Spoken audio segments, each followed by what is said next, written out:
नमस्कार छात्रों, संस्कृत की कक्षा में आप सभी का हार्दिक स्वागत और अभिनंदन। छात्रों, आज हम कारक के अंतिम भेद अधिकरण कारक के बारे में इस कक्षा में पढ़ेंगे। अधिकरण कारक यानी कि सप्तमी विभक्ति। छात्रों, गौरतलब है कि इससे पूर्व जो कारक के अन्य भेद हैं, 6 भेद हैं, उनको हम जान चुके हैं और उनको यदि आप पढ़ना चाहते हैं तो हमारे चैनल पे पढ़ सकते हैं। इसके अलावा डिस्क्रिप्शन में मैंने लिंक डाल दिया है, उस पर क्लिक करके आप डायरेक्ट उन वीडियोस पर जा सकते हैं। तो चलिए आज हम अपना विषय प्रारंभ करते हैं, अधिकरण कारक यानी कि सप्तमी विभक्ति। इस कक्षा में सप्तमी विभक्ति के बारे में जो आपको जानकारी दी जा रही है, गौरतलब है कि इन सूत्रों का संबंध सिद्धांत कौमुदी से है और विशेष रूप से जो उच्च स्तर की प्रतियोगी परीक्षाएं होती हैं उनमें सिद्धांत कौमुदी के आधार पर ही कारक पूछे जाते हैं। अतः यह कक्षा आपके लिए अत्यंत महत्वपूर्ण है। तो चलिए प्रारंभ करते हैं हम अधिकरण कारक के प्रथम सूत्र से। आधारो अधिकरणम, क्रिया के आधारभूत कारक की अधिकरण संज्ञा होती है।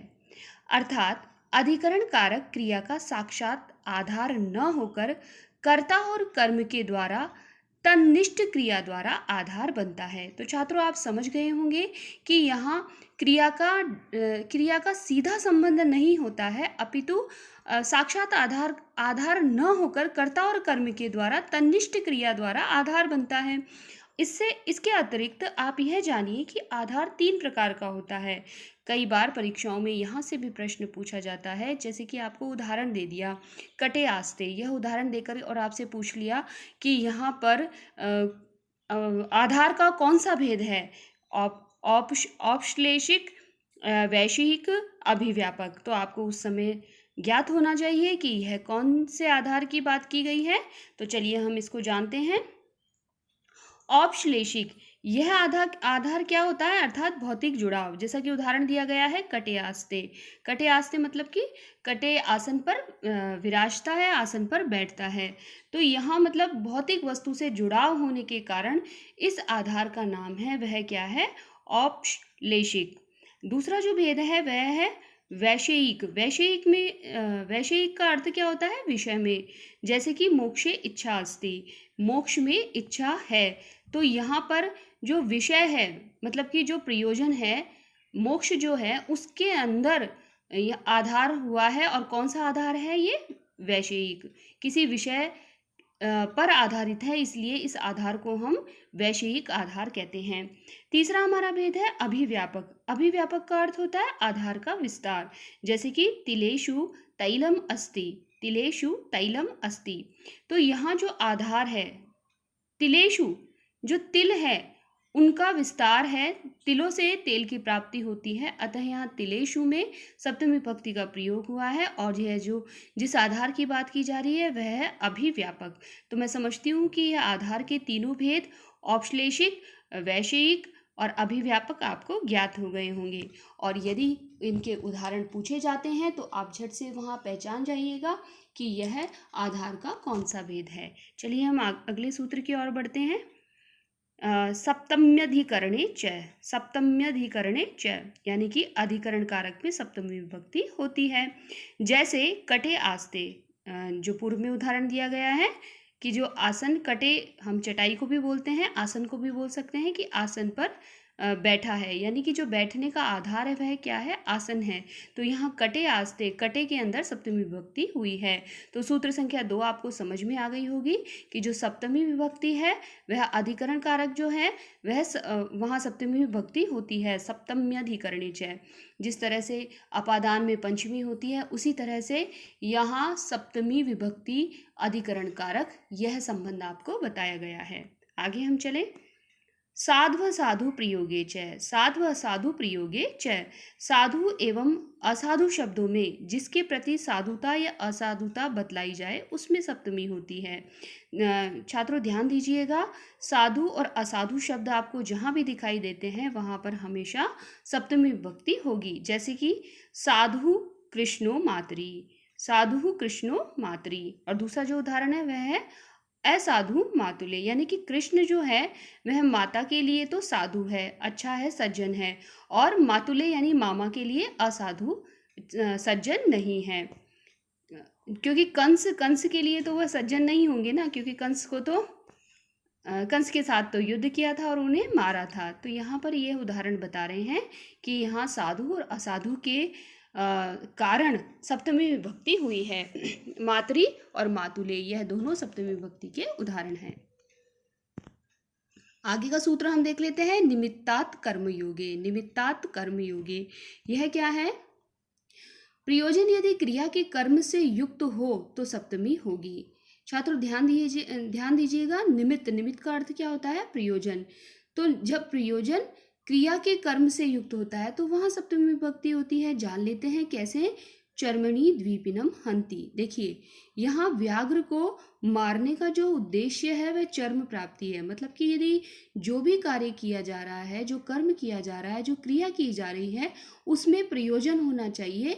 बिना प्रयोजन के किए हुए कर्म या क्रिया है उसमें सप्तमी नहीं होगी। तो निमित्तात् कर्म योगे, आप ये समझ गए होंगे, जो कर्म है कैसा कर्म होना चाहिए? प्रयोजन से युक्त होना चाहिए।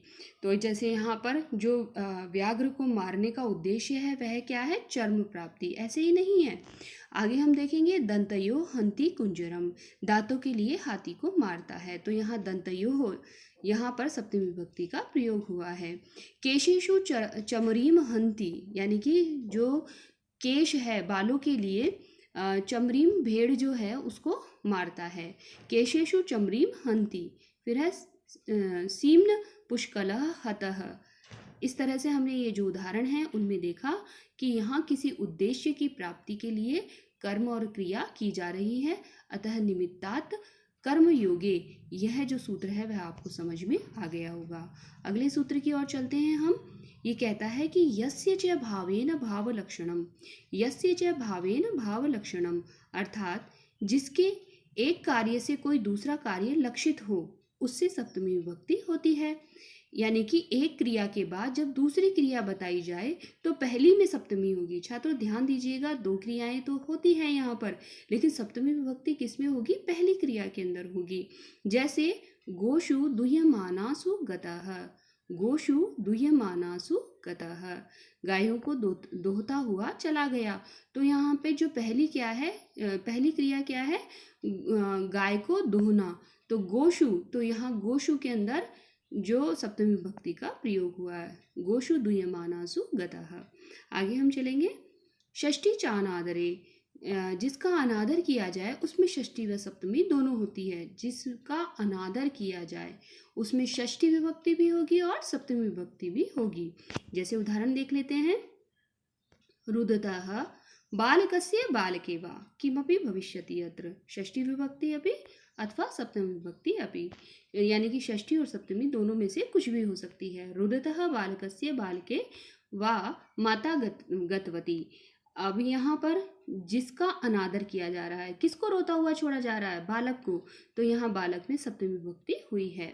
रोते हुए बालक को छोड़कर माता चली गई। रुदति रुदतो वा प्रावाजित, रुदति रुदतो वा प्रावाजित।